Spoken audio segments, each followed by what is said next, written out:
Hello and welcome to today's video. I'm Jackie and I'm a human concerned about other humans who are on or who promote or who are looking to adopt a vegan diet. Despite my channel name and agenda, I come in peace and it's nice to meet you. Today I'm going to be reacting to a video by a vegan named Janae Claiborne. People always ask me for advice on how to become vegan, and I get it because this way of living can totally transform your life. It definitely transformed mine when I went vegan way back in 2011. Now listen, things have changed and hindsight is 2020. So I can look back and see all the mistakes that I made. I figure myself a normal human being with a normal digestive system. I'm going to be perfectly honest with you. If I ate from that pile of greens on the counter, it would wreck my digestive system. Perhaps you're one of the lucky people who can eat this kind of food without feeling bad, or maybe you think that it's fine that your food makes you feel bad. I thought the message of veganism and the vegan diet is that it's not only very healthy, but that if you eat whole foods, you should feel great. And if these foods are so good for me, at the very least, I shouldn't feel bad after eating them, right? And neither should the average human being. So I decided to put myself back in that beginner mindset and craft a plan to help you become vegan in 2024. These are the things that I would do if I were becoming vegan right now, today, and things that I think you should consider if you want to live a healthy, thriving, sustainable vegan life. I know you can't see me, and perhaps you think people who hide behind a camera don't have the right to comment on how a presenter looks in a video. I'd like you to keep in mind that everyone has thoughts about the people they are watching, and I'm simply sharing the thoughts that occurred to me as I watched the video. She seems a bit lethargic and unenthusiastic despite what she's saying. Don't get me wrong, she doesn't have to look like a beauty queen. She doesn't have to fake her energy. In fact, I appreciate the fact that she's looking quite natural here, and maybe she was tired that day. I find her calming and approachable so far, but on the other hand, as a longtime vegan about to give advice to people who are looking to start their vegan journey, I would expect a little more oomph. Is going vegan the best thing I've ever done in life? Pretty much. Next to having my daughter, going vegan is it. It totally changed my life in so many different ways. So I have a lot to thank this lifestyle for. She has a very nice smile, and I don't doubt that she loves her lifestyle and her child. I'm waiting to hear more. Back when I first became vegan in 2011, we basically relied on produce for most of our nutrition. We did not have access to that many processed or packaged vegan foods. If you go to the grocery store now, you have so many different types of vegan cheese and vegan milk and vegan meat even that we didn't have back in 2011. And because of that, I feel like I had a really good foundation of healthy vegan eating, because I didn't buy processed foods. Instead, the foundation of my diet immediately upon becoming vegan was whole grains, produce, fruits and vegetables, legumes, nuts and seeds. And I really learned how to cook those things early on. So now we've got all this packaged junk food, but I know that I do not need to eat those foods, and I do not want those foods because I know that the whole foods are just better. I noticed that she is a very average weight with nice muscle tone. It gives a good impression. However, I can't help but notice that the foods she mentioned were not necessarily foods that can sustain human life. Let's look at a list of what she said. For me, living the kind of lifestyle that I live now, I don't see any food here. For me, food should equal nutrition. It shouldn't just be something that we can eat that doesn't kill us right away. Well, so what nutrition am I referring to? I'll list a few to start. These are just a few, and they can only be found in animal products. They are imperative to human health. As a vegan, the likelihood that Janae has been able to eat vegan, eat absolutely no animal products, for as long as she has, without access to these things is very slim, and so my skepticism is starting to creep in. The video isn't over yet, so I will keep that voice at bay as I hear more. You know what I think the most important thing to do when you first become vegan is? It is to commit to eating 80-20. 80% of the time, at least, eating whole foods like fruits and vegetables, whole grains, legumes like beans and lentils, nuts and seeds and other healthy fats, mushrooms, all that good stuff. And only 20% of the time, or even less, eating processed foods. See, when I became vegan way back in 2011, we basically had to rely on produce for the majority of our nutrition. We had tofu, produce, legumes, all the good stuff, all the healthy stuff, really. She says that those foods are good and healthy, but I push X to doubt when I hear that. First, I'd like to know what her definition of healthy is. Second, I would like to know how her digestion fares when she eats those foods. Third, I don't understand this 80-20 thing. I assume that she was going to refer to how much you should leave on your plate. Like only prepare about 80% of how much you think you can eat to avoid overconsumption. Something that people who are concerned about the environment should be aiming to do. I don't think a person can reasonably say that a diet is vegan if it includes junk, especially not if you plan to make even upwards of 20% of what you consume junk on purpose. Also, I thought some people go vegan for their health, so I'm a little confused about why another vegan would promote unhealthy behavior. 20% is a lot of food, and if you're worried about needless animal death, well, animals died for that junk food. I'm not a vegan, but if I was, that would definitely be something that wouldn't sit well with me. It wasn't until more recently that we started seeing so many different vegan processed and packaged foods at the grocery store. And people get easily confused thinking that by switching from an animal product to a vegan packaged or processed food that you are really doing yourself a lot of favors. And in reality, you're really not. What I'm seeing now is the veganization of the standard American diet. The standard American diet is known to be bad for your health. Americans are some of the least healthy people on the planet. We spend the most for healthcare and have some of the worst outcomes. Why is this? The majority of the reason has to do with the fact that Americans and the standard American diet is full of processed food, sugary food, and junk. So don't do that when you become vegan, at least not if you want to stay healthy or even become healthy. Great. I agree with what she says about the standard American diet, and I'm happy that she discouraged people from eating junk after all. Unfortunately, though, because of the way the body responds to some of the foods that she mentioned earlier, I consider them a type of junk food. Flour, soy products like tofu, and other things she hasn't mentioned like oat and corn-based products. It's all part of the reason why people who adopt a low-carb lifestyle improve certain markers of their health. I'm not convinced it's just because they no longer eat what we typically consider to be junk food. I think there is a place for eating vegan processed foods, but definitely in moderation for special occasions only. When you're eating out at a restaurant, or you might want to try the new vegan burger at Carl's Jr. or Burger King, but don't rely on those foods every day. I don't disagree with this method, but maybe she's addressing people who are trying a plant-based diet, but not necessarily a vegan diet, or maybe people who plan to eat vegan in name only, but without following the ideology closely. In which case, while I think people should be free to have the occasional metabolic poison of their choice, I still take issue with the fact that I still haven't been made privy to where she's getting proper nutrition. If I were just watching this without much outside knowledge, I would think that so long as I ate the foods she promoted so far, I'd be fine. But I know too much to know that that's not the case. Transition in your own way. It doesn't have to happen overnight. You don't have to become vegan in a couple months. If you're like me, you might want to explore things. It took me technically 4 years from the time I started eating healthy, becoming interested in healthy eating,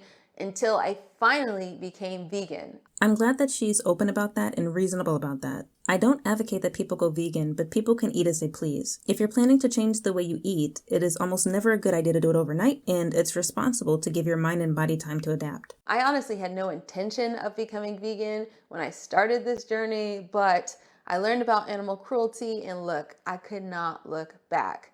Not only do I feel like I'm doing something better for the animals by not contributing directly to animal cruelty, but also I realize that eating vegan is the healthier option too, and I'm really passionate about that. But anyway. Again, if I were coming into this video not knowing what I know now, I would have just been nodding along with her. It's very easy to just hear something that has been parroted over and over and take it for granted that it's true. It has become common sense in a way, but it's unfortunately not the truth. It isn't enough to simply not eat animals. She mentioned having fast food before. Even the vegan option is being sold through a place that promotes animal cruelty through the regular products it sells. Most of the items there are plant-based, so even with the sliver of meat you might get, the over-processed piece of cheese you might get, or whatever eggs or milk might be available in some form in the bun or other item you might get, you are getting a whole lot of junk along with that an animal died for. Some people may not be aware of this, so I will just say it frankly. There is no food we get that an animal has not died for. Plant agriculture, animals are going to die for has to eat. It should go without saying that the average person does not want to support factory farms. I advocate for the consumption of animal products, not for factory farms. Despite how the world is run today, these two things do not inherently go hand in hand. I don't advocate that we feed farm animals from the same crops that we grow for ourselves. Many of these crops are monocrops that destroy the earth, and they are replete with pesticides and other chemicals that are harmful not only to us, but to the animals that we feed the leftovers to. Obviously, it's a very complicated problem that cannot be resolved overnight. So where do I start foundationally? I think it's important for people to eat healthy foods, and by healthy, I mean foods which are nutritious and not harmful. Even if we could do away with the environmental problems of the plants we consume, those plants still have natural compounds that tell us we're not supposed to be eating them. 마늘조림 같은 건가? 많이 먹어볼까? 그냥 생마늘 구워 먹는 건데 귀찮아. 난 레어로 먹어야지. 슬리로. 거의 뭐 수분만.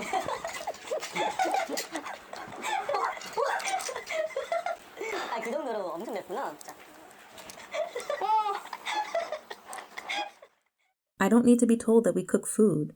Honestly, what animal on earth actually needs to cook its food? There has to have been something that we could consume without needing to go through the trouble of preparing it first, because we haven't been cooking this whole time. I like spicy things and I like bitter things, but I don't delude myself into believing that these things are good for me or that they belong in my body. I like dark chocolate, so I once bought 90+% dark chocolate, and it was so bitter that it stung my tongue. I had to throw them out because I couldn't eat them. We cook food so that it becomes palatable. We mask the poison with milk. We mask the poison with flavor. We mask the poison with sugar, but the poison is still there. And that poison is doing damage to a person's body, whether they can feel it or not. So it's my contention that it's better that either people don't poison themselves or they recognize that that's what they're doing when they eat these foods and not tell themselves that they're doing themselves a favor by eating these foods. Many people believe it's better to eat these foods because they have some kind of healing effect. But the way I see it is, we're healing from a problem another plant caused. If it is true that there is no plant that is required in the human body or in the human diet, then why do we eat them? If they cause problems so much that we now need to medicate ourselves with another plant in order to reduce our suffering, it makes even less sense that we ate whichever plant we ate in the first place. I fail to see what's good or healthy about this situation. If this is how you want to live, have at you, but please stop referring to it as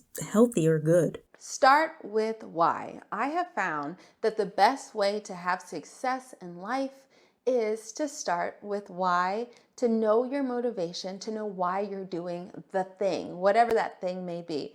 And in this case, going vegan. It's so important to know why you're becoming vegan. Are you doing it because you want to lose weight for a vacation? Are you doing it for something deeper and more long-term? Whatever the case may be clear about that, because you are going to face some challenges along the way. The challenge might be that you don't have time to cook, or you can't find the time to cook, or you eat an animal product because you're visiting your grandma or something. But you can always come back to your why when things get challenging or you fall off the wagon. I'm sure it's just me, but this feels really quite telling. I'm not the kind of person who feels that a vegan should have to be so strict that they never have animal products. I would actually advocate that anybody who wanted to try a vegan-style diet actually eat animal products from time to time, and that should be fully acceptable under the definition of veganism because it says what is possible or practicable. But that is not what most vegans advocate for. I'm sure most of us can agree that the goal of eating this way under the vegan label is to exclude animal products completely, which is why I say I can never be vegan, because apparently that label can never fit me if that's the case. Okay, sorry, but you got to cut the junk out. You got to get rid of the stuff in your kitchen, in your pantry that is going to tempt you. Give it away. Give it away to somebody else who likes junk food or still eats animal products, but don't leave it in your kitchen if you think it's going to tempt you.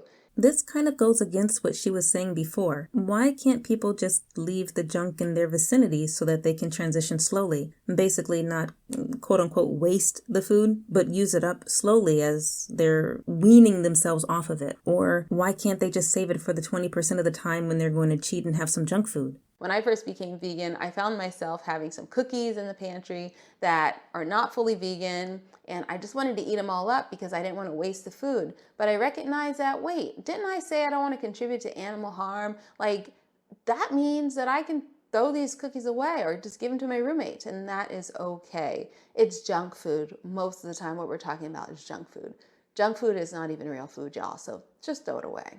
I wonder about this. If you already bought the non-food, there's no doing away with the contribution to animal harm because it already happened. I agree that it's not food, so perhaps you can just throw it out. People really shouldn't be poisoning themselves with this kind of junk if they care about their health and longevity. However, if you give it to a friend to eat, wouldn't that be like giving your friend your cigarettes when you're trying to stop smoking? There's still perpetuation of harm here. People are animals too. So won't that person be harmed when they eat that junk food? Won't that person be driven to consume more of that kind of junk and then therefore drive the harm that occurs in the production of that junk? Her subsequent advice is to have a meal plan, and she lists some resources and ideas for people. Then she spoke about food journaling. I didn't really feel any way in particular about those parts. I think it's good advice, generally speaking. I recognize that a lot of people who are coming from a standard American diet or diet culture have a tendency to want to food restrict, calorie restrict on a healthy vegan diet as well, which is totally not necessary because plants, especially wholesome plants, fruits, vegetables, those things, have fewer calories than processed food and animal products. So you do not need to restrict your calories. Instead, you can eat vegan, healthy vegan food in abundance, which you should, especially if you want to feel your best. You might have heard of people going vegan and feeling hungry all the time or feeling weak or tired, and that is more than likely because they were not eating enough food. If you come to my house and see how much I eat a lot of quantity. When I make my salad, it is big, it is beautiful, and there is a lot of it. You got to eat a lot of food when you're eating a healthy vegan diet.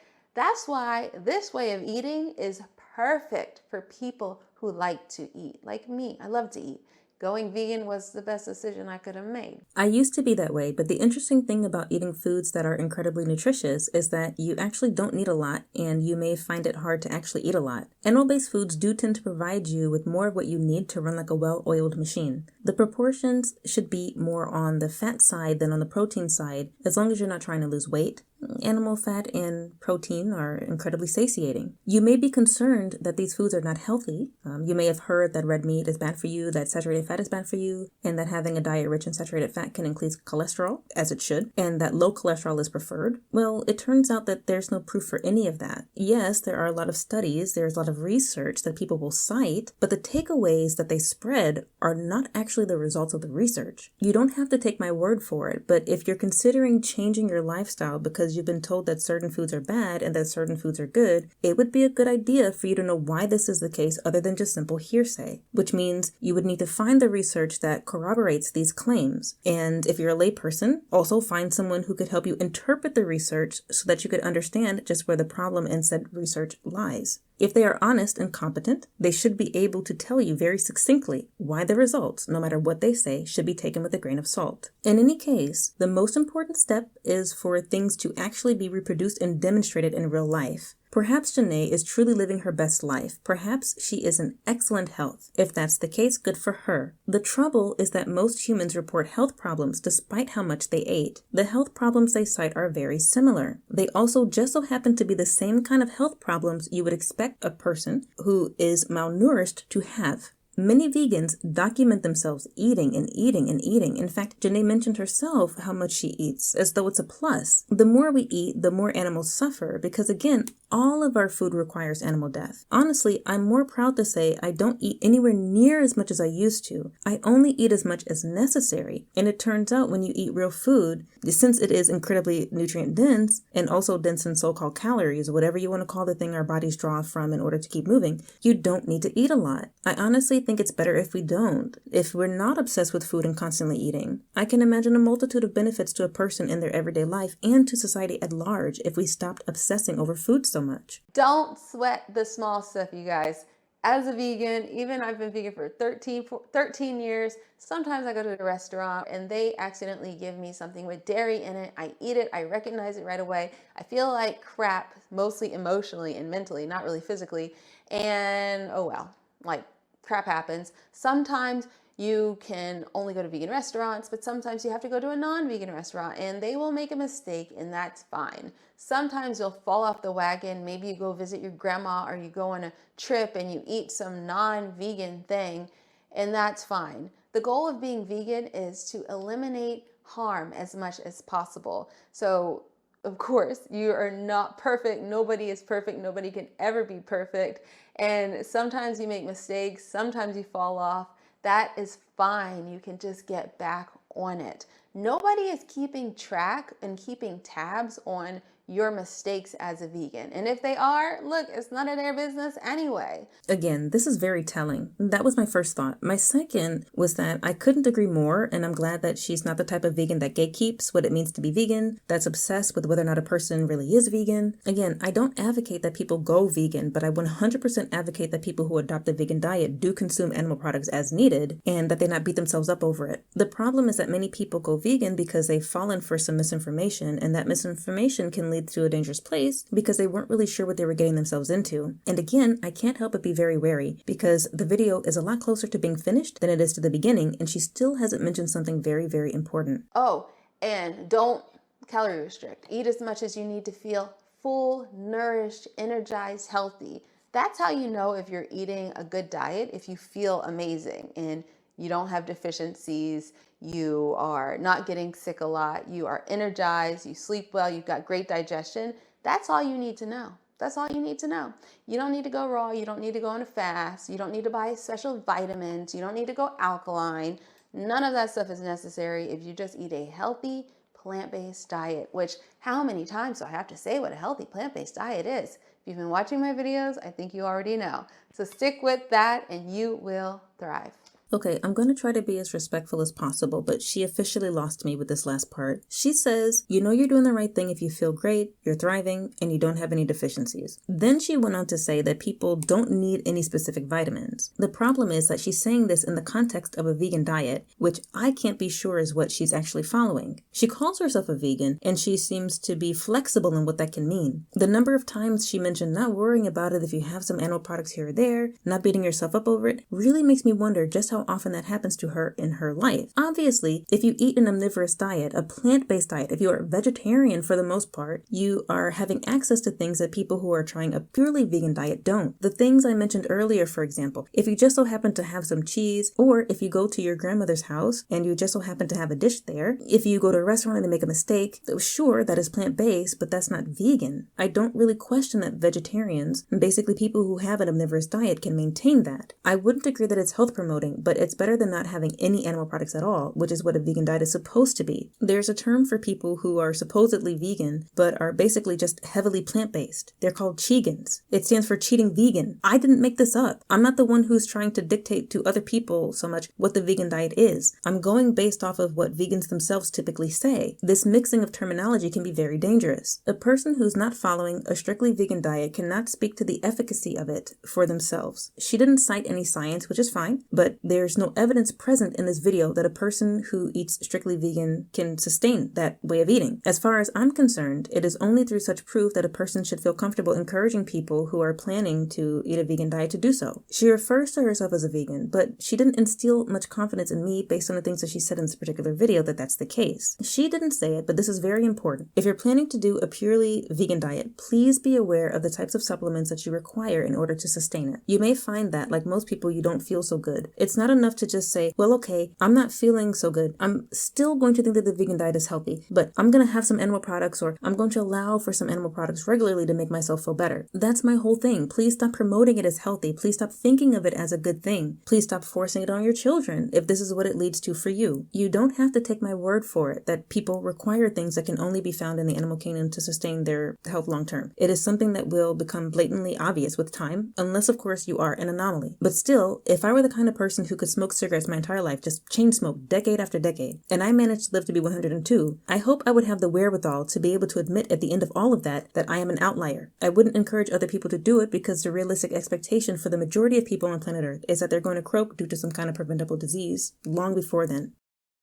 While I don't advocate for a vegan diet, I understand that there are people who cannot be dissuaded. The takeaway is to try your best to really know what you're getting yourself into before you make such a drastic change in your life. Your physical health and your mental health depend on it. There's a lot we're learning slowly, day by day, about what proper human nutrition looks like, and I think it's a good idea to keep an open mind if your ultimate goal is to be genuinely healthy and happy. Thank you so much for watching, and as always, be having a good day.